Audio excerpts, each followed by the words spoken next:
नमस्कार. मी प्राध्यापिका वेदा दाते. चातुर्मास्य भागवत सेवेतील आज आपला 76वा दिवस. श्री गणेशाय नमः. श्री गुरुभ्यो नमः. श्री सरस्वत्यै नमः. ओम नमो भगवते वासुदेवाय. ओम नमः शिवाय.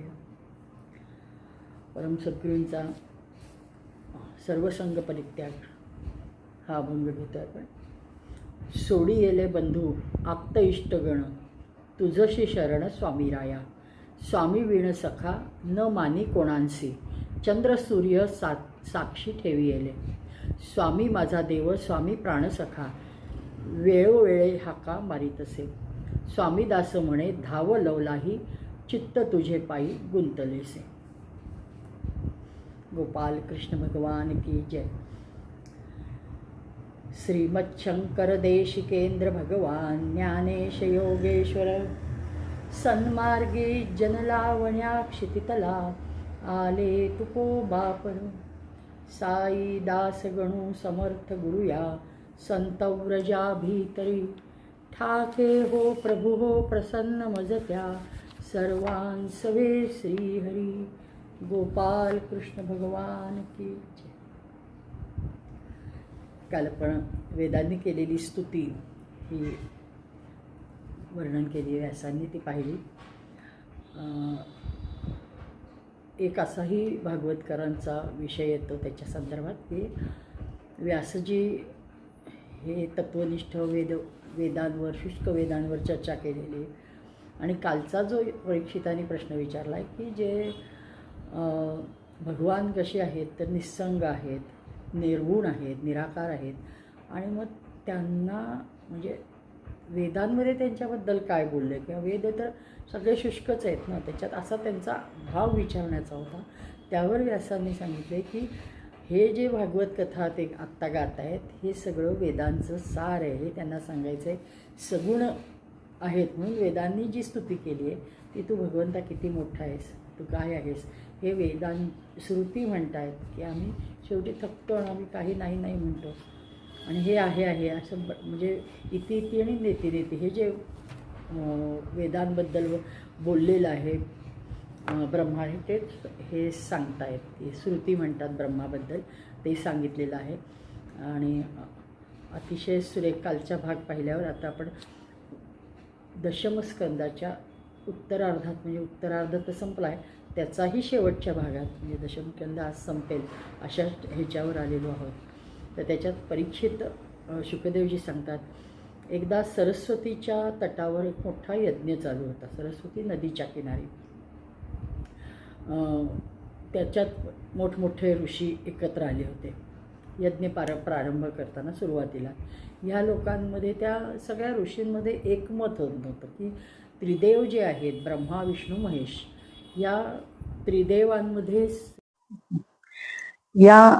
त्रिदेवांमध्ये श्रेष्ठ कोण असा तो वाद होतो. एकमत काही होत नाही. कोणी ब्रह्मदेव श्रेष्ठ म्हणतात, कोणी शंकर आणि कोणी विष्णू. मग भृगु महर्षी म्हणजे तिघांची परीक्षा घ्यायचं सगळ्यांच्या मते ठरतं. सर्व ऋषीमुनी त्याला एकमताने मान्यता देतात की आपण तिन्ही देवांची परीक्षा बघायची. अर्थात देवांची परीक्षा बघाय एवढी ताकद त्या सर्वांमध्ये होती, ते त्या कपॅसिटीचे, म्हणजे त्या किती उच्च लेवलचे होते आपण विचार करणंच बरं अशक्य, आपल्या बुद्धीच्या बाहेरची गोष्ट आहे. पण तेवढी क्षमता होती आणि ते त्याप्रमाणे, आणि प्रत्येक गोष्ट आपल्याकडं सगळ्यांनी म्हणजे काय म्हणतात वारा आला तसं वाहत नव्हते, सारासार विचार करायचे. किती सूक्ष्म, कोणत्या देवतेला श्रेष्ठ मानायचं आणि का मानायचं, कार्यकारण भाव तर माहित पाहिजे की आपण उगीच म्हटलंय कुणी आणि आपण श्रेष्ठ म्हणतोय असं होता कामा नये ना. म्हणून हे सगळे त्याच्यावर आता चर्चा करतात की आपण ह्यांची परीक्षा करायची, त्रिदेवांची, ब्रह्मा विष्णू महेश. आता ह्यांची परीक्षा करायचं, परीक्षक कोण होणार तर ठरतं की ब्रह्मापुत्र भृगु. भृगु महर्षींनी सांगतात की तुम्ही परीक्षा घ्यायला जा. ठरतं. त्या ब्रह्मसभेत ठरल्याप्रमाणे त्यांनी पहिल्यांदा ते ब्रह्माजींकडे जातात परीक्षा करण्यासाठी. आणि त्यांच्याकडे गेल्यावर आता त्याचा मुलगा आलाय की तत्कालीन म्हणजे काय कधी पण की आणि ह्याच्यात की पहिल्यांदा त्याने नमस्कार केला पाहिजे, ही साधारण अपेक्षा. पण समोर आला तरी हा काही बघत नाही, बोलत नाही, काही नाही, नमस्कार वगैरे तर लांबच, नुसतंच स्तुती केली नाही. त्यामुळे ब्रह्माजी भयंकर संतापले आणि संतापाने ते अगदी लालेलाल झाले.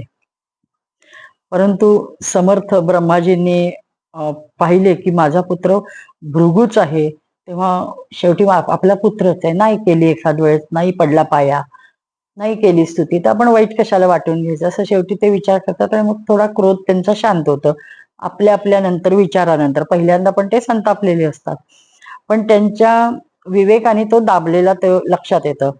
म्हणजे काय त्यांनी उपमा दिली आहे की जसं आरणीमध्ये घासन झाल्यावर अग्नी निर्माण होतो आणि तो झाकला जातो, पाण्याने विझवला जातो, तसं ही कृती लक्षात आली की तिथनं काहीही न बोलता ते भृगु महर्षी बाहेर पडतात आणि ते जातात थेट कैलासात. देवादिदेव शंकराने पाहिले की आपले बंधू भृगु आलेले आहेत, त्यांना खूप आनंद झाला. ते आनंदाने उभे राहिले आणि त्यांना आलिंगनासाठी हात पसरले की आपण मिठी मारू असं. परंतु भृगु म्हणाले, आलिंगन नाकारले, छे, तुम्ही वेदमर्यादांचं पालन करत नाही, ते उल्लंघन करता, म्हणून मी भेटत नाही. भृगूंच्या वाणीने शंकर भयंकर संतापले, क्रोधाने लालेलाल झाले. त्यांनी त्रिशूळ उचलला आणि भृगूंवर मारायला धावले. परंतु त्याच वेळेस सतीने मध्यस्थी केली आणि ती म्हणे, काय चाललंय, म्हणजे हे बरोबर नाही जे काही तुमचं कृत्य आहे ते, आणि आता त्याने अयोग्य कृत्य करताय, तुम्ही एवढं संतापू नका, म्हणून त्यांचा क्रोध शांत केला. ते आता महर्षी आणि म्हणले, यांना भृगूंच्या लक्षात आलं की अरे नाही, आपण आता राहिले विष्णू, म्हणून ते वैकुंठात गेले. त्यावेळी भगवान विष्णू शयानम श्रिय उत्संगे पदा वक्षस्यात ताड्यत तत उत्थाय भगवान सह लक्ष्म्या सताम गती. त्यावेळी भगवान विष्णू लक्ष्मीजींच्या मांडीवर डोके ठेवून पहुडले होते. भृगूंनी जाऊन त्यांच्या वक्षस्थळी लाथ मारली, जोरदार लठ्ठा प्रहार केला. भक्तवत्सल म्हणजे आडवे झोपलाय, आम्ही आलोय, तो उभारायचं सुद्धा भान नाही का अशा ह्याच्यात. भक्तवत्सल भगवान विष्णू लक्ष्मीसह तत्काळ उठून उभे राहिले, झटपट आपल्या बिछाण्यावरून खाली उतरले आणि मस्तक झुटकवून त्यांना प्रणाम केला. आणि अतिशय भगवंतांची वाणी गोड आहे. आणि मग ते म्हणतायत, आह ते स्वागतम ब्रह्मन निशिक्षत्रा सनेक्षण, म्हणजे आमचं थोडं झोप लागल्यासारखं झालं होतं, आम्ही तुम्ही आलायत, स्वागत करतो, थोडं माफ करा, उशीर झाला स्वागत करायला, आम्ही विश्रांती घेत होतो. आणि अजानता मागतान्व संतुम मह्यम न प्रभो, नहा प्रभो, न चपड मध्ये विसर्ग, प्रभो मला आपल्या शुभागमनाचा पत्ता नव्हता, म्हणजे तुम्ही येणारे आधी कल्पना असती तर आम्ही पहुडलो नसतो किंवा झोपलो नसतो, त्यामुळे आपले वेळेवर स्वागत झाले नाही, अपराध झाला आमच्याकडनं, आम्हाला क्षमा करा, म्हणून भगवान चक्क माफी मागतायत. महामुनी आपले चरण कमल खूप कोमल आहेत, तपश्चर्याने ते कोमल झालेले आहेत, असे म्हणून भृगुजींचे त्यांनी ते पाय हातात बसून खाली त्यांचे पाय आपल्या मांडीवर घेऊन भगवान चोळायला लागले. आणि अत्यंत सरळपणाने, म्हणजे कुठंही कपट नाही, दिखावा नाही, काही नाही. आणि म्हणतायत काय की आपण लठ्ठा प्रहार जिथं केला ते आमची छाती ताठर आहे, त्या आपल्या कोमल पावलाला धडकल्यावर खूप त्रास झाला असेल, म्हणजे खूप त्रास तर नाही ना झाला, दुखलं का, दुखतंय का, असं म्हणून भगवान पाय चेपतात. महर्षे, आपल्या चरणाचे पाणी तीर्थांना सुद्धा तीर्थ बनवणारे आहे, त्याने आपण आमचे वैकुंठ आणि माझ्यात राहणाऱ्या लोकपालांना पवित्र केले. भगवान, आपल्या चरणकमलांच्या स्पर्शाने माझी सारी पापे धुवून गेली. प्रत्यक्ष भगवंतानी काय पाप केलंय, म्हणजे करणं तरी शक्य आहे का पाप, शक्य आहे का म्हणण्यापेक्षा नाही, त्यांच्यात एकूणच ह्याच्यात झालेलं, पण अशक्य आहे. तरी सुद्धा ते म्हणतायत की माझ्याकडनं पाप झालं असलं तर तुमच्या चरण स्पर्शाने आमचे निघून जाऊ दे, इतकं तुम्ही आलायत ना वैकुंठात, तर ते आम्हाला पुण्यप्रद आहे असं देव स्वतः म्हणतायत. शुकदेवजी म्हणाले, जेव्हा भगवान अत्यंत गंभीर वाणीने अशा प्रकारे म्हणाले तेव्हा एवं ब्रुवाणे वैकुंठे तन्मनत्रया निवृत्तीतस तर्पितस्तुष्णीम भक्त्युकंठोश्रुलोचन. भगवान अत्यंत गंभीर वाणीने अशा प्रकारे जेव्हा म्हणाले तेव्हा भृगुजी परमसुखी झाले, तृप्त झाले आणि भक्ती उद्रेकाने त्यांचे डोळे भरून आले, अश्रू अनावर झाले. परीक्षित, भृगुजी तेथून परतले. ब्रह्मवादी ऋषी मुनींना सत्संग चालला होता, सगळे जिथं बसले होते तिथं गेले आणि त्यांनी तिघांकडे काय काय घडलं हा इत्थंभूत वृत्तांत त्यांना सांगितला. भृगुजींचा अनुभव ऐकून सर्व ऋषी मुनींचा म्हणजे विस्मय वाटला आणि त्यांचा संदेह दूर झाला. फार तेव्हापासून ते भगवान विष्णूंनाच सर्वश्रेष्ठ मानू लागले, कारण तेच शांती आणि अभयाचे उगमस्थान आहे. धर्म साक्षात यतो ज्ञानम वैराग्यम च तदान्वितम ऐश्वर्यम चाष्टधा यस्मात यशश्चात्म मलापहम. भगवान विष्णूच साक्षात धर्म आहे, ज्ञान, वैराग्य, 8 प्रकारचे ऐश्वर्य आहेत. तसेच त्यांच्यापासून चित्त शुद्ध करणारे यश प्राप्त होते. असा एक मताने निर्णय झाला त्यांचा. ते शांत आहेत, समचित्त आहेत, अकिंचन आहेत, सर्वांना अभय देणारे आहेत. हे एकमात्र परमगती आहेत आणि असे सारी शास्त्रे सांगतात. म्हणजे अभय देणारे साधू मुनींचे ते एकमात्र परमगती आहेत. हे जे सगळे सांगतात ते खरं आहे असा त्यांनी निर्वाळा केला. त्यांची प्रिय मूर्ती सत्व आणि इष्टदेव ब्राह्मण, निष्काम, शांत, निपुण बुद्धी पुरुष यांचे भजन करतात. भगवंताच्या गुणमयी मायेने म्हणजे असुर व देवता या मूर्ती बनवल्या गेल्या. म्हणजे मायेनेच सगळं काही निर्माण झाले. त्यातील सत्वमयी मूर्तीच त्यांच्या प्राप्तीचे साधन आहेत.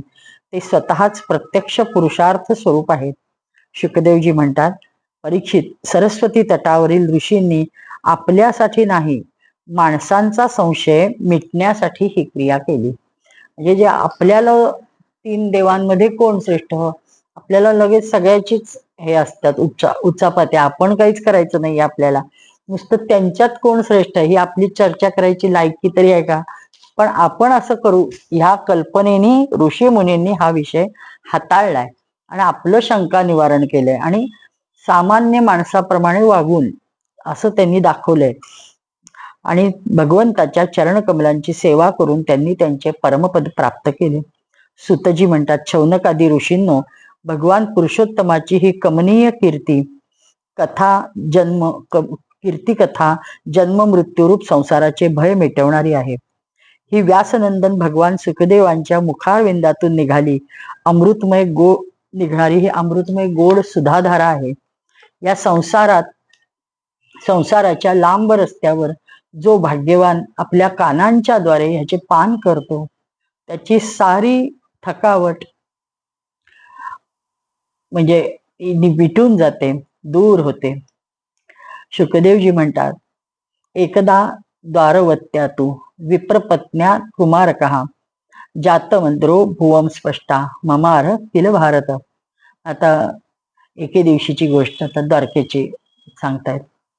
एक ब्राह्मण असतो, त्या ब्राह्मणीच्या गर्भातून एक पुत्र झाला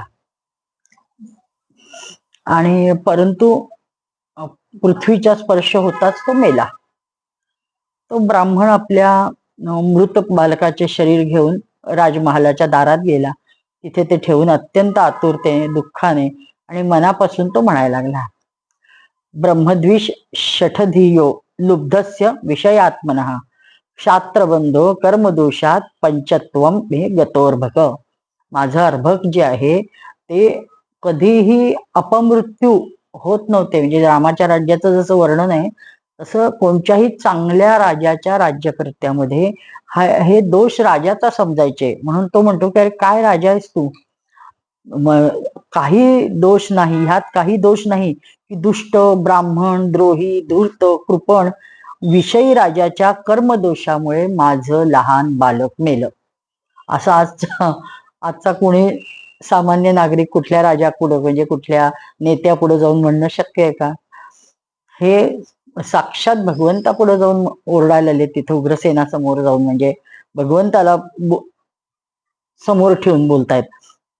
जो राजा हिंसापरायण असतो, दुःशील असतो, अजितेंद्रिय असतो, त्यास राजा मानून सेवा करणारी प्रजाच दरिद्री होते, दुःख भोगते, दुःखावर दुःख भोगते आणि संकटावर संकट येतात, कारण तो राजा त्या लायकीचा नसतो असं तो ब्राह्मण जोर जोरात बडबडत एकीकडे रडत असतो.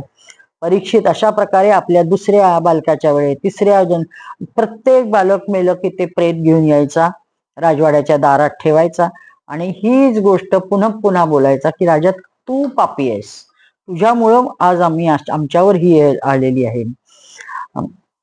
नवे बाळ मेल्यावर तो जेव्हा तिथे एकदा आला तेव्हा भगवान श्रीकृष्णाजवळ अर्जुन बसला होता.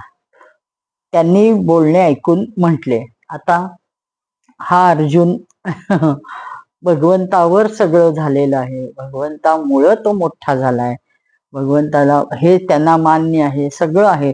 असं असून माणसाचा अहंकार किती, म्हणजे कधी डोकं वर काढेल आणि आपलं कधी हे सांगता येत नाही. अर्जुनाची अशी अवस्था आहे तर आपण तर किती क्षुद्र.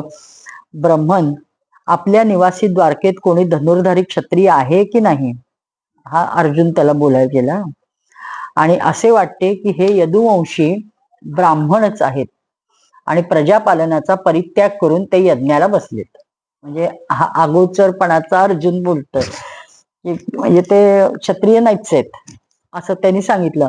ज्यांच्या राज्यात धन, स्त्री, पुत्र यांच्या वियोगाने दुःखी होऊन ब्राह्मण दुःखी होतात, ते क्षत्रिय नसून क्षत्रिय वेशात पोट सांभाळणारे नट आहेत, त्यांचे जीणे व्यर्थ होय. किती भयंकर भाषण करतोय अर्जुन. तर अहम प्रजावाम भगवन रक्षिणे दीन योरिह अनिस्तीर्ण प्रतिज्ञोग्निम प्रवेश्य हतकल्मशः. भगवन, मी समजतो की आपण स्त्री पुरुष आपल्या पुत्रांच्या मृत्यूने दीन होत आहात. मी आपल्या संतानांचे रक्षण करेन. जर मी माझी प्रतिज्ञा पूर्ण करू शकलो नाही तर प्रतिज्ञोग्नी मी अग्नी प्रवेश करीन, आगीत उडी टाकून जळून मरेन, माझ्या पापाचं प्रायश्चित्त करेन. एवढं अर्जुन बोलल्यावर तो ब्राह्मण अर्जुन असं अहमन्यपणे बोललेलं त्यालाही चाललं नाही. तो म्हणतो, अरे कुठं सांगतोयस तू? तो म्हणतो, अरे अर्जुना, इथं बलरामजी, भगवान श्रीकृष्ण, धनुर्धर शिरोमणी प्रद्युम्न, अद्वितीय योद्धा अनिरुद्ध हे माझ्या बालकांचे रक्षण करायला असमर्थ ठरले. तिथं जगदीश्वरांनी सुद्धा म्हणजे हे काम कठीण आहे म्हणून सोडलं, तिथं तू काय करशील रे? खरोखर ही तुझी मूर्खता आहे की तू अशी वल्गना करतोयस. हे अर्जुनाला तो ब्राह्मण स्पष्ट म्हणतो. माझा तुझ्या बोलण्यावर विश्वास नाही. अर्जुनाचा आता अजूनच अहंकार दुखावतो आणि मग अर्जुन म्हणतो, ब्रह्मन, मी बलराम नाही, श्रीकृष्ण नाही की प्रद्युम्न नाही, मी अर्जुन आहे. अर्जुन, माझं गांडीव नावाचं धनुष्य विश्वविख्यात आहे. अहम वा अर्जुनो नाम गांडीवम यस्य वै धनु नाहम संकर्षणो ब्रह्मन न कृष्ण कार्ष्णरेवच. कृष्णाचा मुलगा नाही की कोणीही नाही, मी प्रत्यक्ष अर्जुन आहे. म्हणजे अत्यंत अहंकाराने उद्दामपणाने अर्जुन भगवंतासमोर बोलतोय. हे सगळं ब्राह्मण देवता, आपण माझ्या बल पौरुषाचा तिरस्कार करू नका. मी प्रचंड, माझं धनुष्याचा नुसता टणत्कार ऐकून मोठमोठे घाबरतात. आपणास माहित आहे की नाही, मी आपल्या पराक्रमाने शंकरांना संतुष्ट केले. भगवान, मी आपणास अधिक काय सांगू? मी युद्धात प्रत्यक्ष मृत्यूशी झुंजून आपले बालक परत आणेन. तुम्ही ते म्हणजे माझ्यावर विश्वास ठेवा. परीक्षित, अर्जुनाने जेव्हा त्या ब्राह्मणाला असा विश्वास दिला तेव्हा तो लोकांकडून त्याच्या बलपौरुषाचे वर्णन ऐकत अतिशय प्रसन्नतेने घरी गेला. प्रसूती त्याच्या बायकोचा पुन्हा प्रसूती काळ जवळ येताच ब्राह्मण आतुरतेने अर्जुनाकडे आला आणि म्हणाला, ह्या वेळेत तू माझा मुलगा वाचव बरं, तिचा प्रसूती काळ जवळ आलाय. ते ऐकून अर्जुनाने शुद्ध जलाने आचमन वगैरे केले, भगवान शंकरांना नमस्कार केला, मग दिव्य अस्त्रांचे स्मरण केले आणि गांडीवावर दोरी चढून हातात घेतले. आणि त्यांनी काय केलं, बाण, तो त्याचा बाण होता, अनेक प्रकारच्या अस्त्र मंत्रांनी अभिमंत्रित केला आणि त्या प्रसूतीगृहाला चारही बाजूने वेढलं. ते मंत्र म्हणून ते सगळं खालीवर इकडे तिकडे त्यांनी संपूर्ण बाणांचे जाळे रचले. त्यानंतर ब्राह्मणीच्या गर्भातून एक शिशु उत्पन्न झाला. तो पुन्हा पुन्हा पुन्हा रडत होता, परंतु पाहता पाहता तो सशरीर आकाशात अंतर्धान पावला. तदाह विप्रो विजयम विनिंदित कृष्ण सानिधौ मौढ्यम पश्चतमे योहम श्रद्धये क्लीबक धनम. आता मात्र तो म्हणतो, तू काय डंगोरा पठत होतास आपल्या पौरुषत्वाचा, आता किती मी मूर्ख, तुझ्यावर विश्वास ठेवला.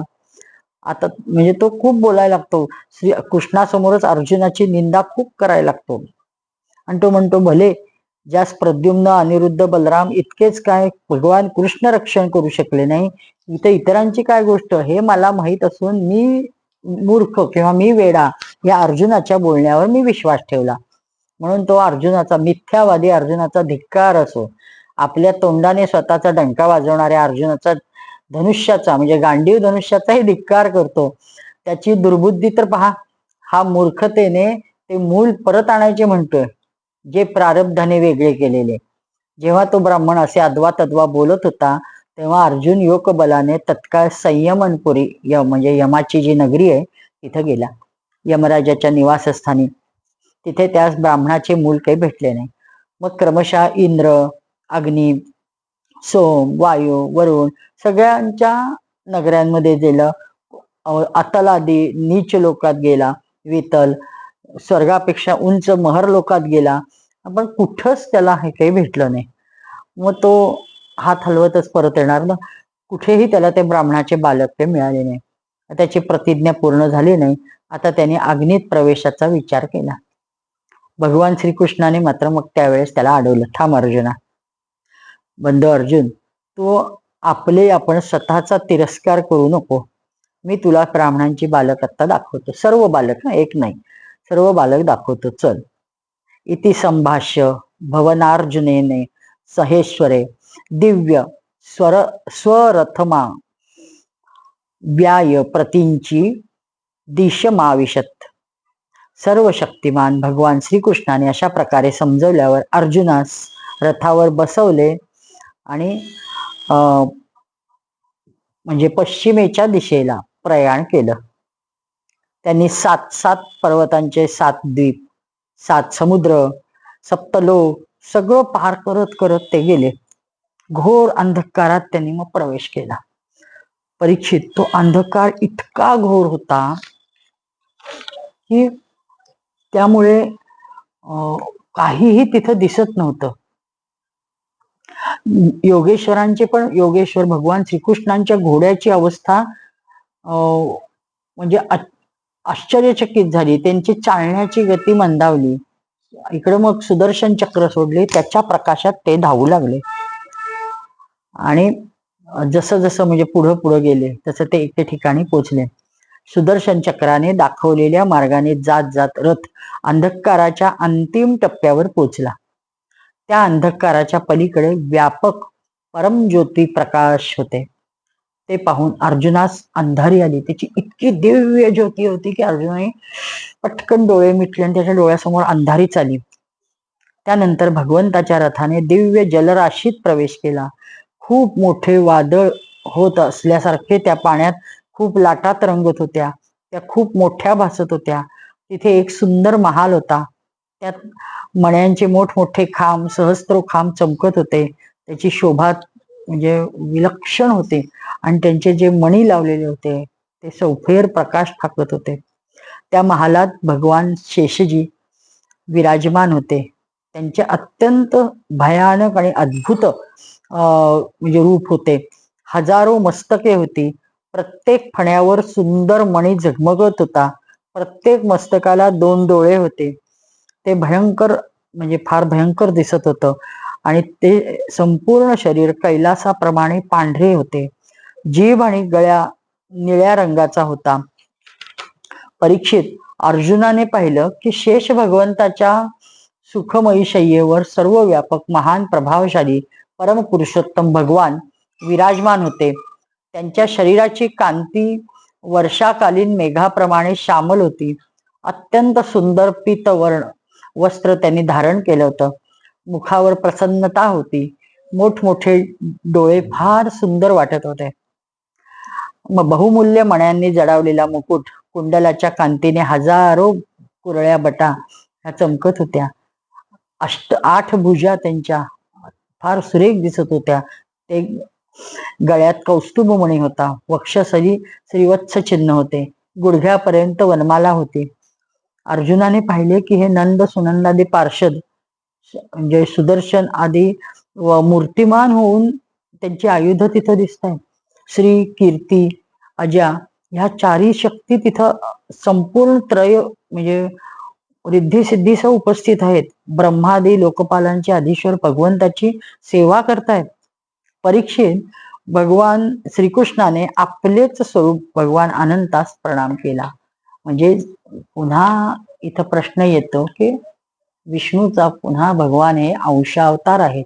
जरी आपण पूर्णावतार म्हणत असलो श्रीकृष्णाला, श्रीरामांना, तरी सुद्धा ते विष्णूचे अंशावतारच होते. म्हणजे कित्येक पट आपल्या दृष्टीने जो पूर्णावतार आहे तो एवढा भव्य आहे. मूळ पूर्णावतार केवढा असेल म्हणजे, तर ते सांगतायत की आपला मूळ म्हणजे तो आहे, हा अंश आहे.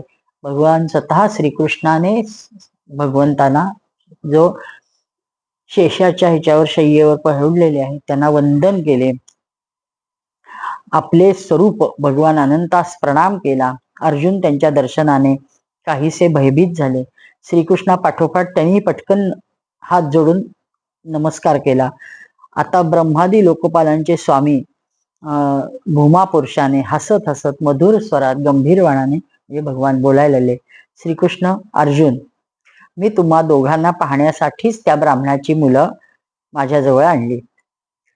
तुम्हा दोघांनी धर्मरक्षणासाठी माझ्या कलांसह पृथ्वीवर अवतार घेतलाय.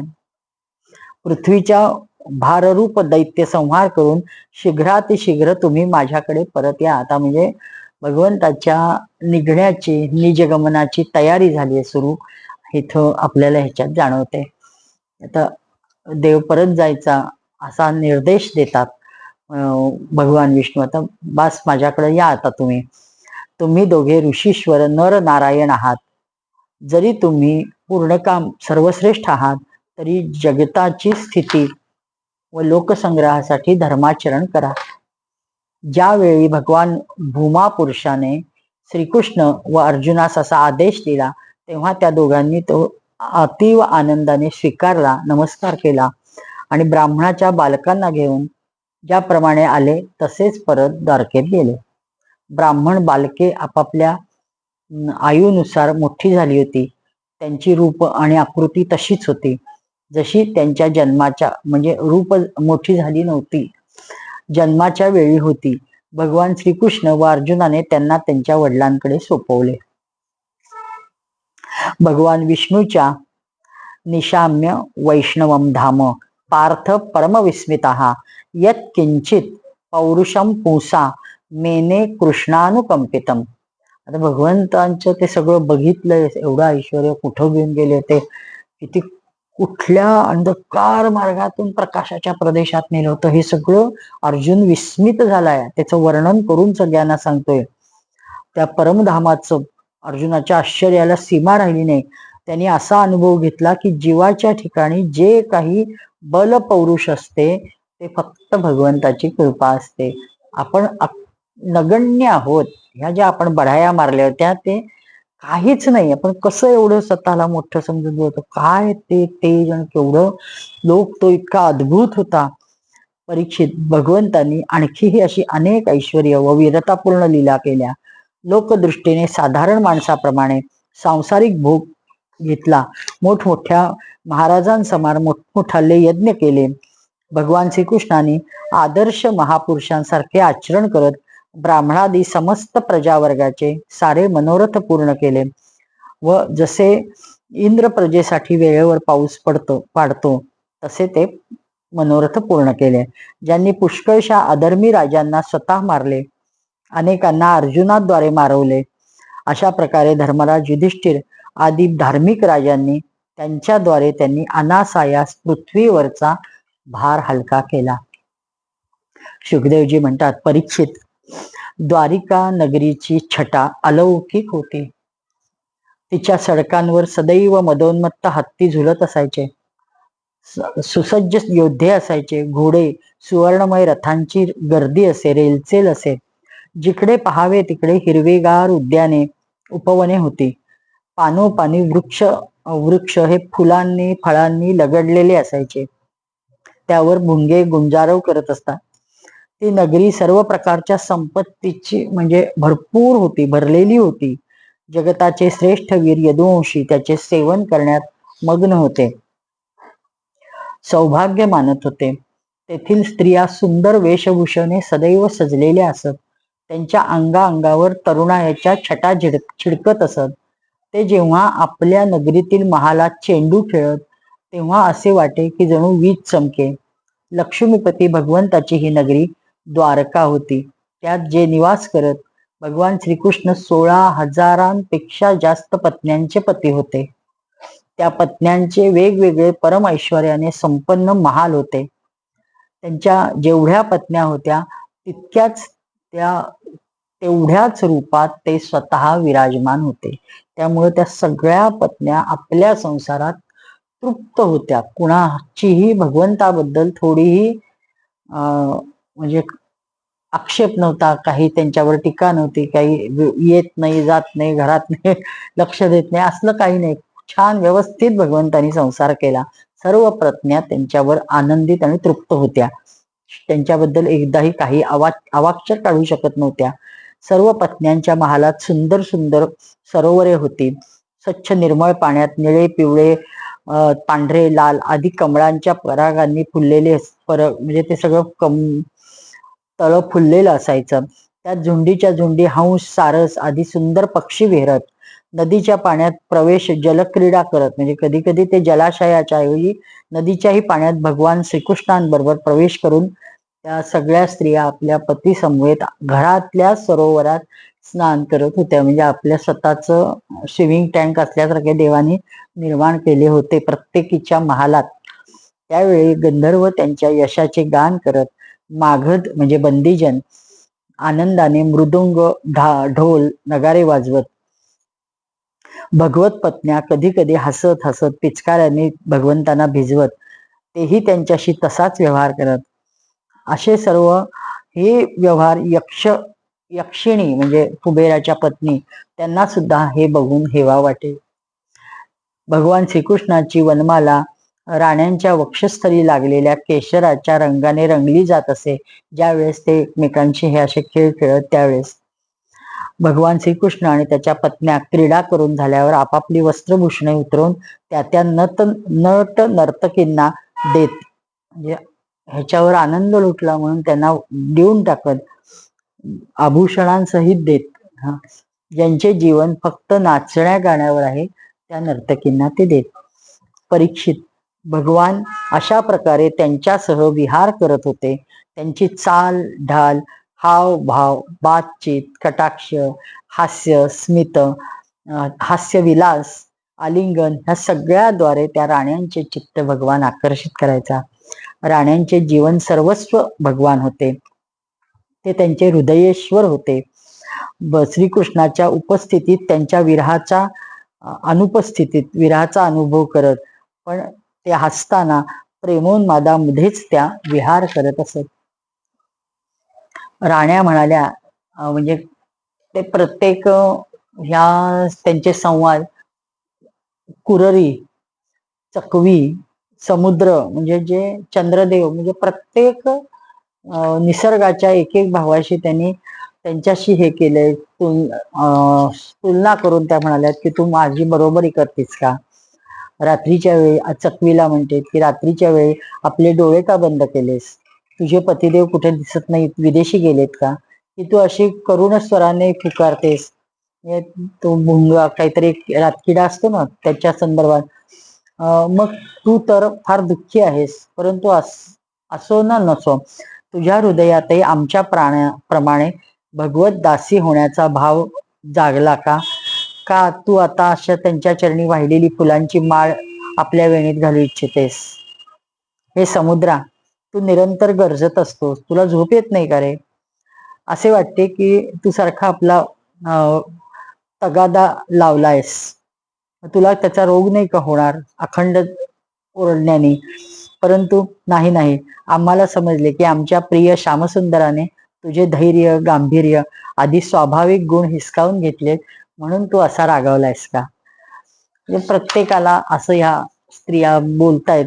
कोकिळा म्हणतात की तुझा गळा छान आहे, गोड आहे, तुला सगळे जग नावाजतं, पण खरोखर तुझ्या आवाजात साखर घातलीये, जी प्रियकराच्या विरहाने केलेल्या प्रेयसीला जाळणारी आहे. तूच सांग, तुझे असे म्हणजे काय प्रियकर आहेत असे हे करतात का, म्हणून तू सदैव हे करतेस का? पण आम्ही भाग्यवान आहोत की आमचा पती हा सदैव आमच्या भोवती असतो, म्हणजे आमच्यासाठी बोलतो, गोड आवाजात बोलतो, माधुर्यपूर्ण बोलतो.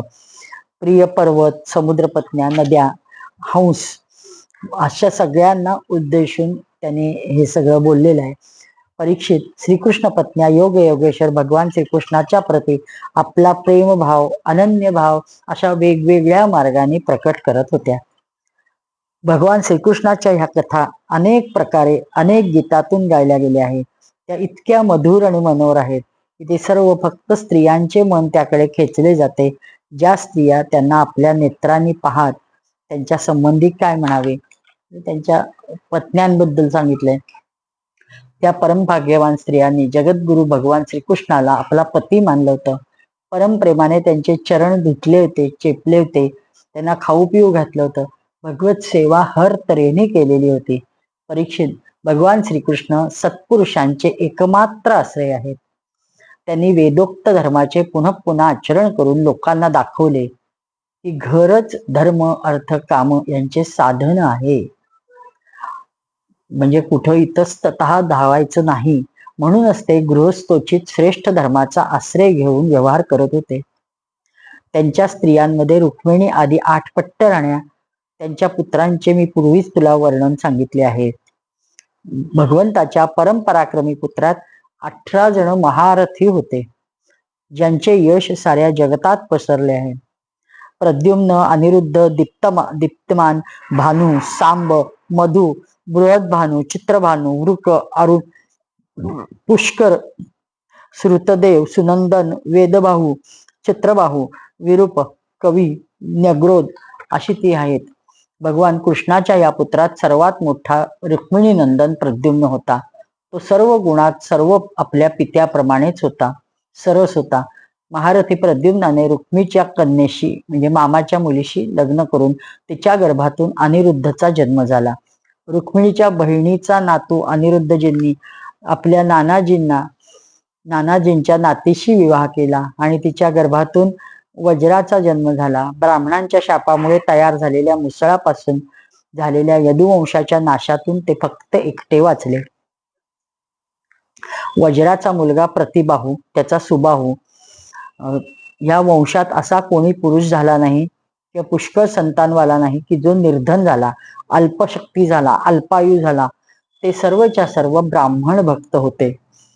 परीक्षित, यदुवंशात असे यशस्वी पराक्रमी पुरुष झाले की ज्यांची गणतीच नाही. हजारो वर्ष त्यांचा म्हणजे इतिहास ऐकला जातो आणि त्यांची स्तुती केली जाते, एवढे ते भयंकर पराक्रमी होते. मी असे ऐकले की यदुवंशातील बालकांना शिक्षण देण्यासाठी 3,80,00,000 आचार्य होते. म्हणजे केवढी संख्या होती त्यांची. 3,80,00,000 नुसते आचार्य होते, म्हणजे शिक्षक. अशा स्थितीत महात्मा यदुवंशांची संख्या तर किती सांगितली जाऊ शकते. प्रत्यक्ष महाराज उग्रसेनाने 1 नील इतके सैन्य राही म्हणजे त्याचं असं सांगितलं. ते 1 नील म्हणजे एकावर किती शून्य आहेत? 6, 9, 12, 15, 17 शून्य आहेत. एकावर. परीक्षित, प्राचीन काळी देवासुर संग्रामात बरेचसे असुर मारले गेले. ते माणसातून उत्पन्न होऊन घमेंडीने जनतेला सतावत त्यांचे दमन करण्यासाठी भगवंतांनी यदुवंशात अवतार घेतला आणि त्यांची कुळांची संख्याच एवढी प्रचंड झाली. ते भगवान श्रीकृष्ण आदर्श स्वामी मानत जे यदुवंशी त्यांचे अनुयायी होते त्यांची भरभराट झाली. यदुवंशांचे चित्त अशा प्रकारे भगवान श्रीकृष्णात लागलेले असे की त्यांचे उठणे, बसणे, हिंडणे, फिरणे, चालणे, न्हाणे, धुणे ह्या आदी कर्मांचे सुद्धा त्या लोकांना शुद्ध नसे. ते जाणत नसत की आमचे शरीर काय करते. त्यांच्या समस्त शारीरिक क्रिया म्हणजे त्या यंत्रवत चालू असत. परीक्षित, भगवंताचे चरणतीर्थ अशी गंगाजी अवश्य ते समस्त तीर्थात महान पवित्र आहे, परंतु प्रत्यक्ष भगवंताचीच परमतीर्थ स्वरूप भगवंतांनी यदुवंशात अवतार ग्रहण केला. मग तर गंगाजल महिमा आपोआप त्यांच्या सुयश तीर्थापेक्षा कमी झाला ना, म्हणजे तिचं महत्व कमी झालं. भगवत स्वरूप महिमा एवढा मोठा आहे की त्यावर प्रेम करणारे भक्त व द्वेष करणारे शत्रू दोघांचेही एकच स्वरूप त्यांना प्राप्त होतं. मोठमोठ्या देवता यज्ञ करत, ज्या लक्ष्मीला प्राप्त करण्यासाठी मोठमोठ्या देवता यज्ञ करत राहतात, तीच भगवत सेवेत नित्य निरंतर राहते. स्वतः लक्ष्मीच. भगवान श्रीकृष्ण सर्वांचे आश्रयस्थान आहेत. ते सदा सर्वदा सर्वत्र उपस्थित असतात. त्यांनी देवकीच्या कुशीतून जन्म घेतला. यदुवंशी वीर पार्षद रूपात त्यांची सेवा करतात. परीक्षित, प्रकृतीच्या अतीत परमात्म्याने आपल्याद्वारे धर्म मर्यादांच्या रक्षणासाठी दिव्य लीला शरीर ग्रहण केले आणि त्यांचे एक एक कर्मस्मरण करणाऱ्यांना कर्मबंधनांना तोडणारे असते. म्हणून ते भागवत ऐकायचं का, तर आपण त्यांच्या लीलात स्वतःला विसरतो आणि त्याच्यातून आपण आपल्याला विसरतो आणि आपल्याला विसरल्यावर थोडा अहंकार दूर जातो आणि आपण भगवंताचं मोठेपण क्षणासाठी तरी मान्य करतो. कमलाच्या सेवेचा अधिकार प्राप्त करू इच्छितात त्यांनी त्यांच्या लीलांचे म्हणजे श्रीकृष्णाच्या चरणकमलांच्या सेवेचा अधिकार जे प्राप्त करू इच्छित आहेत त्यांनी सदैव ह्या लीला श्रवण करत राहाव्या. परीक्षित, जेव्हा माणूस अधिकाधिक प्रक्षण भगवान कृष्णाच्या मनोहारी लीलांचे कथन, श्रवण, कीर्तन, चिंतन करतो, तो त्याला जास्त जास्त त्यांची भक्ती प्राप्त होते. हे अतिशय सुरेख भगवंताचं खूप वर्णन केलेलं आहे. भगवान म्हणजे काय नाहीत, कृष्णाचं नुसतं नाव काढलं तरी आपले अष्टसात्विक भाव फुलून येतात. कृष्ण एक पूर्णावतार होता. दुर्बलता वगैरे असले विषय त्यांना माहीतच नाहीत. संपूर्ण विश्व निर्माण करणारी शक्ती, त्याला चालवण्याची शक्ती असणारी शक्ती, त्यांनी मनुष्याकार घेतला आणि तो मनुष्याकार घेऊन ते जे आले ते म्हणजेच भगवान श्रीकृष्ण होय. त्यांनी मनुष्याचा जीवनाच्या म्हणजे अनेक कप्पे आहेत, प्रत्येक कप्पा त्यांनी प्रकाशमान केला त्यांच्या जीवनाचे. की एक त्यांनी मानसशास्त्र, दुसरं समाजशास्त्र, तिसरं अर्थशास्त्र, चौथं राज्यशासनशास्त्र आणि पाचवं तत्वज्ञान. प्रत्येकाला त्यांनी इतका उत्तम न्याय दिला की ते सर्वच्या सर्व म्हणजे पाचही खोल्या किंवा ते डिपार्टमेंट, कंपार्टमेंट जे काही आपण म्हणतोय संपूर्णरित्या प्रकाशित केले. इतकेच नाही तर आज तागायत म्हणजे इसवी सनानंतर 2000 वर्ष आणि त्याच्यापूर्वी 3500 म्हणजे 5500 वर्षानंतरही आजही ते अबाधित आहेत आणि त्यांची स्तुती हे कमी झालेली नाही, महत्व कमी झालेलं नाही. मानवाचा विकास, मानवाचा उद्धार, मानवाचे जीवन, मानवाचा भाव, त्याचे भगवंताकडे जाणे, भेटणे ह्याचा जो मार्ग आहे तो सगळा निश्चित करून दाखवण्यासाठी कृष्णाने अवतार धारण केला. भगवान कृष्णाने मानवी जीवनाच्या या सगळ्या खोल्यात प्रकाशित करून त्याचा तो जो सिद्धांत आहे तो अबाधित केला. त्यांच्या चरित्राचे खूप संशोधन करावं लागेल असं ते चरित्र आहे. त्याच्यावर खूप सखोल म्हणजे चिंतन करावं लागेल. श्रीकृष्ण शरणम मम, पण त्यांना शरण गेल्याशिवाय या गोष्टी घडणार नाहीत. कृष्ण नुसतं नाव जरी मनात आलं नित्य जेवढ्या जास्तीत जास्त आपल्या मनात तो विषय येईल तो तो आपण त्याच्या चिंतनात मग्न होऊ. गर्गमुनींनी म्हणजे गर्गाचार्यांनी गर्ग संहितेमध्ये कृष्णाष्टक लिहिलंय. त्यातला पहिला श्लोक आपल्या सगळ्यांना नेहमी माहित असतो. वसुदेव सुतम देवम देवकी कंस चाणूर मर्दनम देवकी परमानंदम कृष्णम वंदे जगद्गुरु. असे हे 8 श्लोक आहेत. त्याचं पालुपद कृष्णम वंदे जगद्गुरुम आहे. म्हणजे असा जगद्गुरु असणारा कृष्ण तो कसा आहे, तो वसुदेव सुतम देव. वसुदेव सुत आहे, आपल्या वडिलांना अत्यंत आनंद देणारा, पित्याचा गौरव करणारा. म्हणजे गौरव कधी वाटतो पित्याला, ज्यावेळी मुलगा काहीतरी उत्तम कर्म करतो तेव्हा त्याला गौरवास्पद वाटतं ना. मग असा वसुदेव सूत आहे की जो अति गौरवास्पद काम करून कृष्णाने त्याला वसुदेव सूत असं जेव्हा स्वतःला म्हटलं जातं तेव्हा त्या वसुदेवाला आनंद होतोय, त्याचा गौरव वाढवलेला आहे. आणि माझ्या जन्मामुळे पित्याचा गौरव वाटतो का, हा विचार केला पाहिजे. म्हणजे हे त्यांनी दाखवून दिलंय. त्याच्या चरित्रातनं आपण काय शिकायचं. ज्याने निर्माण केले तो माझा पिता, त्याच्या जन्मामुळे माझ्या जन्मामुळे गौरव त्याला वाटतो का. मग हे कृष्णाच्या भक्तीतनं आपल्याला शिकायचं. दुसरं वसुदेव सुतम देवम कंस चाणूर मर्दनम.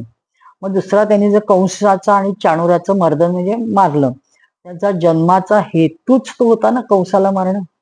दुष्ट होता तो, त्याला मारणं, पित्याला आनंद देणारा. आणि हा म्हणजे पुरुषार्थवाचक भाग आहे ह्याचा, की त्यांनी पुरुषार्थ केला.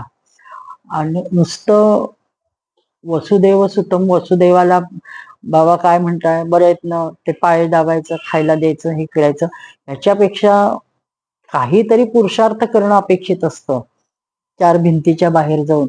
आणि ह्यानी तर केलेला पुरुषार्थ असा आहे की हा पराकोटीचा दुष्टाचा वध केला.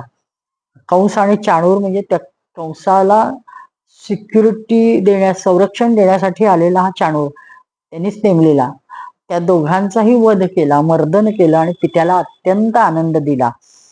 आणि म्हणजे गौरवास्पद वाटलं. कृष्ण भक्तांनी पुरुषार्थी बनलं पाहिजे. हे त्याच्यातून म्हणजे प्रत्येक ह्याच्यातून काय शिकायचे. कारण दशमस्कंद आपण समाप्ती झाली आहे शेवटच्या ह्याच्यात, आता तेच आपण बोलतोय.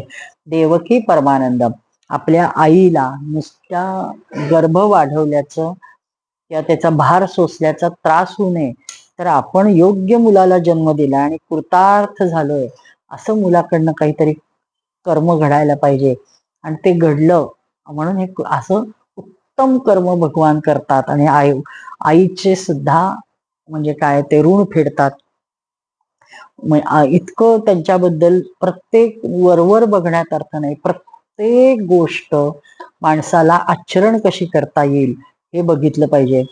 आजकाल आपण तत्वज्ञान हा विषय भगवंताच्या अत्यंत आवडीचा आहे. त्यांनी गीता सांगितली भर युद्धभूमीवर, नंतर उद्धवाला जे ज्ञान दिले तेही असंच अप्रतिम. शेवटी आता पुढच्या 11 स्कंदात ते सगळं ज्ञान आहे.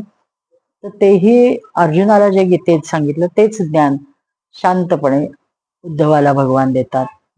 निघताना निज धामाला निघताना देतायत.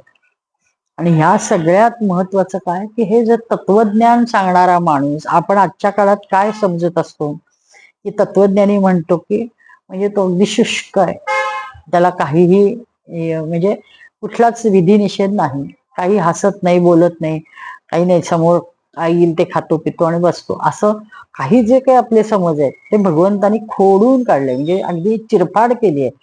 भगवान हसतात, खेळतात, सगळ्यांची हसतात, म्हणजे दंगामस्ती करतात, सगळं केलं तरीही सुद्धा तत्वज्ञानाच्या वेळेला जेव्हा प्रश्न येतो तत्व सांगायचा, त्यावेळेस तत्व नेमकेपणाने कशी साधायची, तेव्हा ते मुरवायची हे सांगतायत.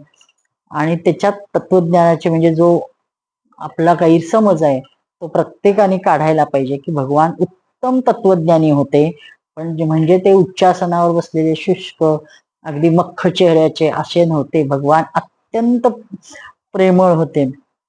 माणूस पुरुषार्थी असला पाहिजे, आई वडिलांना आनंद देणारा असला पाहिजे. मुलगा आईला म्हणजे असं म्हणायला नको की तुम्ही खा. त्या अनादी कालापासून म्हणजे असं चालत आलंय की एखादा म्हणला की तुम्ही जेलमध्ये राहा आणि तुम्हाला अन्न पाणी खायला प्यायला छान देतो मी, भरपूर गाद्या गिरद्या झोपायला गाद्या असतील, मग तुम्हाला दुसरं काय लागतं? म्हणजे आजी वृद्धाश्रमात आईबाप जात आहेत त्यांना ही मुलं अशीच करतात. 25,000 अजून महागडा निघाला, 1,00,000 महिना 1,00,000 घेतात, पण ते खूप छान सेवा करतात. त्यांच्या सगळं असतं त्या वृद्धाश्रमात. मग पण आम्ही सेवा करणार नाही, हे तसंच सांगितलंय की भगवंतानी ते खोडून काढलंय. मी तो तत्वज्ञानी असलेला, पुरुषार्थ करणारा, अखंड सतत कामात असणारा, राजनीतिज्ञ असणारे भगवान आई वडिलांची सेवा करतात. नित्य आई वडिलांना दर्शन घेतात, त्यांच्याजवळ बसून तुम्हाला काही हवंय का याची चौकशी करतात. हे कुटुंब वत्सल आहेत. हे भगवंतानी दाखवलं. तत्वज्ञानी असले तरी कुटुंब वत्सल आहेत. 16,108 राण्या होत्या, पण कुणीही तक्रार केली नाहीये, कुणी आक्षेप घेतला नाही, कुठल्या वागणुकीवर काहीही नाही. मग एकच बायको आजकाल सर्रास नवऱ्याच्या तक्रार करीत असतात आणि म्हणजे खूप टीका चालती. पण हे भगवंतानी आपलं जीवन जगून दाखवलंय की उत्तम कुटुंब धरून ठेवायसाठी थोडं द्यायचं, थोडं घ्यायचं आणि हे प्रेमाने धरून ठेवायचं असतं एकत्र. हे भगवंतानी स्वतः आचरण करून दाखवलंय. आणि आणखीन त्याच्यातला एक शब्द आहे, अतसी पुष्प संक्रम, पुष्प संकाशम, म्हणजे ते जे अळशीचं फुल म्हणतो आपण, ते अळशीचं फुल जे आहे ते भगवंतानी हातात धरले. हे भयंकर औषधी फुल आहे. ते शरीरात कुठं दुखत असलं तर त्याने बरं होतं. त्या फुलाला सुगंध नसतो की काही नाही. हे फुल भगवंताने हातात धरलंय असं गर्गमुनींच्या त्या कृष्णाष्टकामध्ये एका श्लोकात म्हटलेलं आहे. आणि कृष्ण असा हा कृष्ण सर्व येणारा तो जगद्गुरु म्हणतो, त्याला जगद्गुरु म्हणलंय. हा जगद्गुरु पदावर जाण्यासाठी किती भगवंतानी अहोरात्र सजगपणे जागलेला आहे.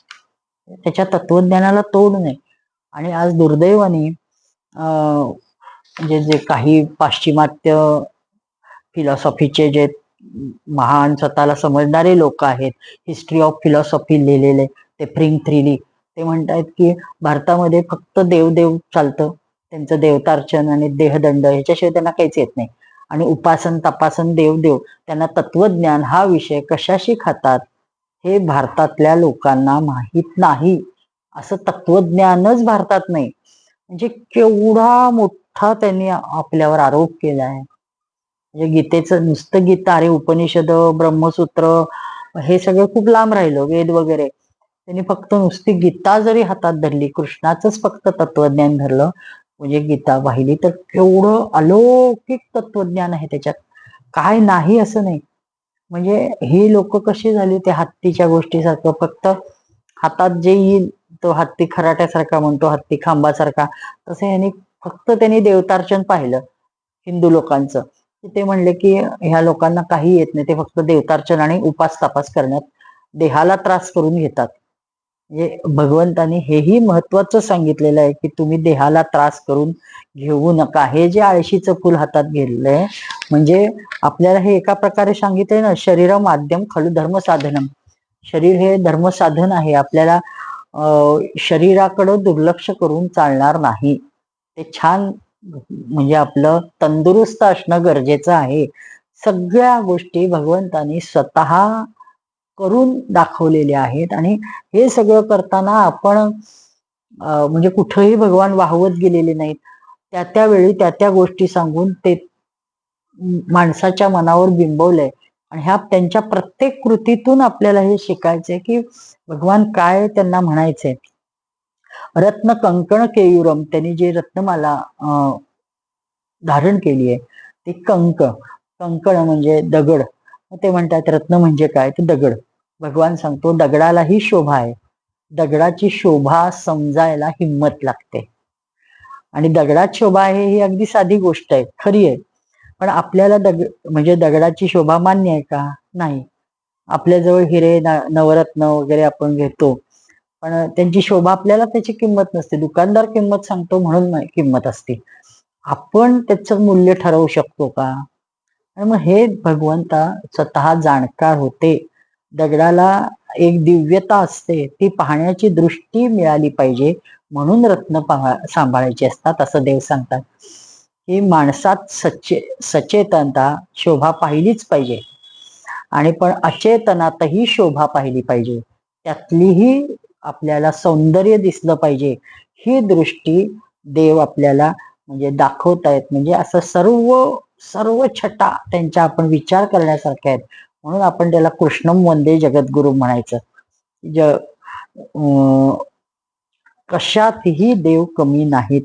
त्यांचं देव वर्गांचं अष्टक तर झालंच, पण एकूणच भागवतामध्ये खूप सुरेख सुरेख गोष्टीत भगवंताचे वेगवेगळी रूप दाखवून आपले डोळे म्हणजे विस्फारतात. किती कृष्णाचं जीवन कसं आहे. आणि लहानपणी म्हणजे जन्मल्याच बाहेर आई बापांविरहित राहावं लागलं. जिथं जातील तिथं त्यांना आनंद मिळाला आणि ते पूर्ण प्रेमस्वरूप. त्यांच्या एका शब्दात म्हणायचं तर प्रेमाचा मूर्तिमंत घडा म्हणजे भगवान आहे. सगळ्यांवर सतत प्रेम केलं त्यांनी. म्हणजे फक्त आपल्या 16,108 बायकांवर प्रेम केलं असं नाही, तेवढंच प्रेम त्यांनी वसुदेव देवकीवर केलं. त्याच्या कैकपट प्रेम त्यांनी नंद यशोदावर केलं. तसंच अत्यंत छान आणि हवस प्रेम त्यांनी गोपगोपींवर केलं. असंच सुंदर प्रेम मथुरेत आल्यावर त्यांनी मथुरावासियांवर केलं. आपला शत्रू वाटणार अशांवर सुद्धा त्यांनी तेवढंच प्रेम केलं.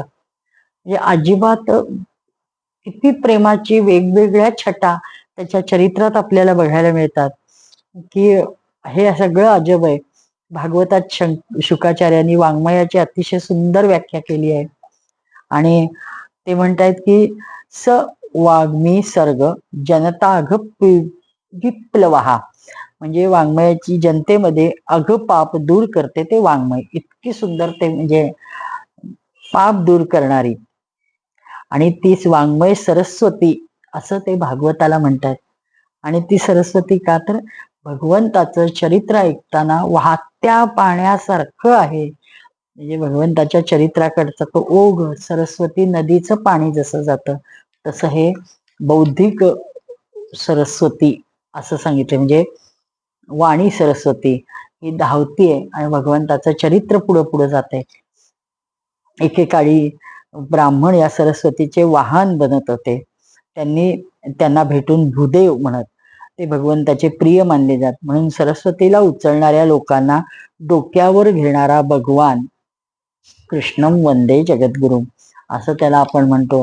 हा भगवंताच्या बद्दल जेवढं बोलू तेवढं भगवंताचं खूप विस्तृत आहे. म्हणजे काही थांबताच येणार नाही इतके त्यांच्याबद्दल.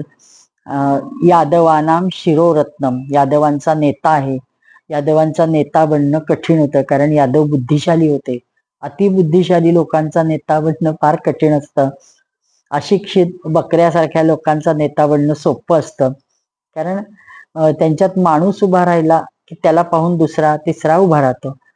पण जिथं असे अतिबुद्धिवादी आहेत, सुधारलेले आहेत, म्हणजे थोडक्यात त्यांचं प्रजातंत्र होतं आणि त्यांच्याकडून काम करून घ्यायचं म्हणजे खूप युक्त्या कृष्णाला कराव्या लागल्या. आणि ते त्याला तशा करत त्यांच्याशी म्हणजे समजून घेऊन त्यांना समजावून सांगून त्यांच्या कलाने घेत हे भगवंतानी काम केलं. त्यामुळं त्याला कृष्णम वंदे जगद्गुरु म्हणल्याशिवाय गत्यंतर नाही. परिवार चालवणे कठीण आहे, पण माणूस संन्यासी बनू शकतो. पण पारिवारिक बनणं हे खूप अवघड गोष्ट असते. आणि त्याच्यात भगवान एवढ्या मोठ्या भल्या साऱ्या परिवाराचे कर्ते पुरुष होते. 16,108 परिवारांचे, म्हणजे त्यांच्या पुरता विचार केला तर. आणि हे म्हणजे दुसऱ्याला शक्यच नाही, अशक्य वाटेल अशी गोष्ट आहे. म्हणून त्यांना आपण म्हणतो कृष्णम वंदे जगद्गुरु. प्रत्येक ठिकाणी त्यांच्या ह्या मोठकाच महत्ता सांगितलेली आहे. विविध पैलू त्यांच्या चरित्राचे सांगितलेले आहेत. आणि हे दशमस्कंद हा भावविभोर आहे. आणि भावविभोर स्थिती थोडी म्हणजे कमी होती, कारण त्याच्यात बोलणं थांबायला पाहिजे. पण फक्त भगवंताजवळ जाणं हेच अपेक्षित आहे. भावविभोरता म्हणजे रडणं नव्हे. आपल्याला भाव दाटून आले की डोळ्यात पाणी येतं, अंतःकरण भरून येतं. पण इथं ते म्हणतात की दशमस्कंदात जी स्थिती होती ती म्हणजे कशी आहे, पूर्ण अवताराचा हा स्कंद आहे. तिथं भगवंताजवळ जाणं आपल्याला कठीण वाटतं. आपल्यालाही की कृष्णाचं वर्णन आपण काही करू शकू का? आपण वर्णन करायची गरजच नाही. व्यासांनी इतकं दिलेलं आहे आणि इतकं ते सुरेख आहे, विलोभनीय आहे की आपण फक्त सांगायचं, जे आहे समोर ते सांगायचं. आपलं डोकं चालवायचंच नाहीये. असं केल्यावरच भगवंताजवळ जाणं आपल्याला हे होतं. वेदांचाही म्हणजे वेगवेगळे अवतार भगवंताने घेतले आणि त्या वेदांना रक्षण करण्यासाठी घेतले, दानवांचा संहार करण्यासाठी घेतले, यज्ञ यागादी सांभाळण्यासाठी घेतले. परंतु कृष्णावतारात त्याने लहानसा पण मोठा हितकर ग्रंथ दिला आणि तोच जो निरुत्तर करणार आहे, त्या ग्रंथाचं नावच श्रीमद भगवद्गीता आहे. श्रीकृष्णाने अलौकिक म्हणजे एक विलक्षण विचारधारा दिली आहे की संसाराच्या भावजीवनाची पुष्टी आणि आध्यात्मिक जीवनाचे कल्याण, असे एक दोन्हीचं कॉम्बिनेशन होणारा असा हा ग्रंथ. त्याच्यातनं जे तत्वज्ञान फुलवलंय ते भगवंताने अतिशय सुरेख सांगितले. ते आपल्याला व्यासांनी नमूद केले की त्या भगवंताच्या मुखातून आलंय असं आपण म्हणजे ते शेवटच्या ओळी म्हणतो नाही, ती श्रीमद भगवद्गीता उपनिषत्सु ब्रह्मविद्यायाम योगशास्त्रे श्रीकृष्णार्जुन संवादे. मग जे काही असेल तो योग म्हणजे अर्जुन विषाद योग, कर्मयोग, जे काही असेल तो प्रथमोध्याय तृतीयोध्याय आपण म्हणतो. हे म्हणजे काय? गीता ही उपनिषदांचं सार आहे, ती ब्रह्मविद्या आहे. म्हणजे त्याच्यात काही नाही असं नाहीच ना. असं हे भगवद्गीता सर्वसामान्य माणसांसाठी दिलेली आहे. त्याच्यात कर्मयोग आहे, ज्ञानकर्म आहे, संन्यास आहे. प्रत्येक गोष्ट भगवंतानी अतिशय दिलेली आहे. म्हणजे लहानपणीच त्यांनी तेवढंच प्रेम केलंय. आता हे पुन्हा प्रेमाची गोष्ट किंचित जाता जाता सांगते. तत्वज्ञानावरही त्यांनी तेवढंच प्रेम केले, प्रौढपणात त्यांनी तेवढंच प्रेम केले. ह्या सगळ्या जगावर कुणाशीही त्यांचं वैर नाही. शिशुपालाशी वैर झाल्यावर आणखीन मजेची गोष्ट एक अशी आहे की भगवंतानी काही प्रसंगी आपला दैवी म्हणजे काही जो आविष्कार आहे तो दाखवायला ह्या म्हणजे आपल्या अवतार कार्यामध्ये कुठंही हातचं राखलेलं नाही. ही गोष्ट फार महत्वाची आहे आणि त्याला झाकूनही टाकलेलं नाही कोणी. म्हणजे ते खूप वाहवा करतायत खूप, त्यामुळे ते चरित्र गूढ आहे, मनोहारी आहे, अद्भुत आहे आणि हजारो वर्षापासून त्या चरित्राचे लोक वेडे झालेले आहेत. म्हणजे आता ही शेवटची आपण गोष्ट पाहिली की अर्जुन काष्ठभक्षण करायचं म्हणतो. त्यांचा कार्यकाल आता समाप्त झालेला आहे. आता किती पृथ्वीवर भगवान 125 वर्ष साधारण राहिले आणि आता त्यांना तुम्ही या असं सांगायचं की म्हणून विष्णूंनी स्वतः ते मुलं ब्राह्मणाची आणली आहेत. हे तो जो काही सगळा मार्ग आहे तो पार करत जाणं, अंधकारातून पुढे जाणं, हे आपल्याला सामान्य माणसाला शक्य नाहीये. ते अर्जुन त्याच्या बरोबर नरनारायणाची ही जोडी गेली आणि त्याने तिथं तो सगळा वैकुंठ लोक सुद्धा नाही, भगवंताचा तोच शेषशाही भगवंताचा तो जागा, तो महाल, जे काही आहे ते स्थान पाहिलं. मग हे आपली दैवी शक्ती तिथं वापरली. तशीच भगवंतानी दैवी शक्ती वापरली की इंद्राच्या राजधानीला ह्या सगळ्यांना नेऊन आणलं स्वर्गात, बालकांना, गोप बालकांना. ती म्हणजे दैवी शक्ती वापरून ते म्हणतायत देव आहे तर आपण दाखवून आणायचं. म्हणजे जेव्हा प्रसंगी हे दाखवताना असं देव म्हणले नाही की अरे मी देव आहे कळलं तर काय कळेल. त्याने मुक्त हस्ते त्या शक्ती आपल्या ठिकाणी आविर्भूत असलेल्या बेलाशक दाखवून दिलेल्या आहेत. म्हणजे हे खूप अद्भुत काम, अगदी अद्भुत चरित्र आपल्याला पाहायला मिळतं. त्याच्याबद्दल आपण किती सांगू आणि किती नाही असा हा विषय. दशमस्कंदाच्या म्हणजे एकूण हे दशमस्कंद संपूर्ण फक्त कृष्ण लीलांनी खचाखच भरलेला आहे. भागवतकरांनी म्हणजे छान गोष्ट सांगितली आहे. एक गोष्ट आणखीन एक महत्वाची एक लक्षात येते की ग्रीक आपल्याकडे जसं कंसाने देवकीच्या लग्नाच्या वेळेस त्याला आकाशवाणी होते आणि तुझा 8वा गर्भ मारेल असं सांगितलं जातं आणि लगेच तो म्हणजे दुष्ट असतो कंस मुळात स्वभावता तो पटकन बदलतो, रथाच्या खाली उतरतो, तिला मारायला तयार होतो. मग ते सगळे आपल्याला माहितीये. पण तशीच गोष्ट ग्रीक लोकांच्या पण पुराणात आहे. मग त्यांच्याकडे ती ऑक्रेशियस ची मुलगी असती डॅनी. त्या डेनीला म्हणजे ही भगवंताशी लग्न करेल आणि तिचा मुलगा तुला मारेल असा आकाशवाणी ऐकताच तो ऑक्रेशियस भयंकर घाबरतो. त्या डेनीचं लग्नच करायचं नाही ठरवतो आणि तो तिचं लग्नच करत नाही आणि तिला पुन्हा जेव्हा ती वयात येते तेव्हा तो तिला तुरुंगात टाकतो. आणि हे खूप म्हणजे असं होत नसतं. म्हणजे कंसाने सुद्धा त्याच्या आई ह्यांना तुरुंगात टाकलं, आपल्या बहिणीला आणि वसुदेवाला. तसं हे ह्यांनी सुद्धा तुरुंगात टाकलं. म्हणजे ह्या अशा कथा जिकडं तिकडं आलेल्या आहेत आणि मग ते शेवटी ज्युपिटर जेलखान्यात जातो आणि तिच्याशी गंधर्व पद्धतीने विवाह करतो डेनीशी आणि त्यांचा मुलगा अपोलो तो त्याचा वध करतो राजाचा. मग हे सगळं जशाच्या तशा कथा आहेत. थोड्याफार फरकाने, नावांमधनं फरक, काही स्थितीमध्ये फरक, पण ह्या सर्वत्र आढळतात. पण हे जे चरित्र आहे हे परिपूर्णता त्या अपोलोमध्ये दाखवलेली नाहीये. ग्रीक चरित्रात जेवढी वसुदेव पुत्रामध्ये दाखवलेली आहे. भगवंताच्या चरित्राचे विभिन्न आयाम आहेत आणि सगळे परिपूर्ण आहेत, अप्रतिम आहेत. त्यांनी अवाक व्हायला होतो. तो एक श्रेष्ठ राजनीतिज्ञ होता भगवान. म्हणजे कुठल्याच ह्याच्यात भगवान कमी नव्हते. म्हणून दशमस्कंदामध्ये जे शेवट वर्णन केलेले त्या श्लोकाने आपण भगवंताची स्तुती सुमन थांबू. तिथं दुसऱ्या अध्यायात दशमस्कंदाचे आलंय सत्यव्रतम सत्यपरम त्रिसत्यम सत्यस्य येनी निहितम च सत्ये सत्यस्य सत्यमृत सत्य नेत्रम सत्यात्मकम त्वा शरणम प्रपन्ना. असे हे संपूर्ण सत्य स्वरूप असणारा भगवान अनेक प्रकारी तो कसा आहे, सुंदर आहे, सत्यव्रत आहे, सत्याने भारावलेला आहे, त्रिसत्य त्याच्या ठिकाणी आहे. तो असं त्याची जी स्तुती केली गेलेली आहे, असं ह्या स्तुतीने आपण भगवंताचे बद्दल जे काही कृष्णम वंदे जगद्गुरु म्हणून थांबूया. गोपाल कृष्ण भगवान की जय. जय हो जय श्री भागवता आरती करू तुझ भगवंता.